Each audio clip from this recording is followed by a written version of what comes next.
ಎಲ್ರಿಗೂ ನಮಸ್ಕಾರ. ನಾನು ನಿಮ್ಮ ಪ್ರೀತಿಯ ಗೀತಾ. ನಾವಿವತ್ತು ಮೈಸೂರು ಕಡೆ ಪ್ರಯಾಣವನ್ನು ಬೆಳೆಸಿದ್ದೀವಿ.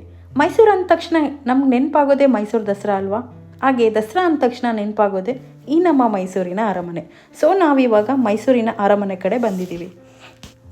ಇವಾಗ ನಮ್ಮೆಲ್ರಿಗೂ ಗೊತ್ತೇ ಇದೆ, ಮೈಸೂರಿನ ಅರಸ ಬಂದು ಯದುವೀರ್ ಕೃಷ್ಣದತ್ತ ಚಾಮರಾಜ ಒಡೆಯರವರು. ಈಗ ಅವರು ಸಚಿವರು ಕೂಡ ಆಗಿದ್ದಾರೆ. ರಾಜಮನೆತನದ ಆಳ್ವಿಕೆಯ ಚಿತ್ರಗಳು, ಆಯುಧಗಳು, ಹಾಗೆ ಅವರು ಬಳಸ್ತಾ ಇದ್ದಂಥ ವಸ್ತುಗಳು ಎಲ್ಲವನ್ನು ನಾವು ಈ ಅರಮನೆ ಒಳಗಡೆ ನೋಡ್ಬೋದಾಗಿದೆ. ಮೈಸೂರಿನಲ್ಲಿ ಪ್ರವಾಸಿ ಆಕರ್ಷಣೆಗಳಲ್ಲಿ ಈ ನಮ್ಮ ಮೈಸೂರಿನ ಅರಮನೆಯೂ ಒಂದಾಗಿದೆ. ಈ ಅರಮನೆ ತುಂಬ ಸುಂದರ ಮತ್ತು ವಾಸ್ತು ಕಲೆಗಳಿಂದ ಮಾಡಿದ್ದಾರೆ ಅಂತಲೇ ಹೇಳ್ಬೋದು. ಈ ವಿಡಿಯೋ ನೀವೆಲ್ಲರಿಗೂ ಇಷ್ಟ ಆಗಿದೆ ಅನ್ಕೋತೀನಿ. ಇಷ್ಟ ಆದರೆ ಪ್ಲೀಸ್ ಲೈಕ್, ಶೇರ್, ಸಬ್ಸ್ಕ್ರೈಬ್ ಮಾಡೋದನ್ನು ಮರಿಬೇಡಿ. Thank you all.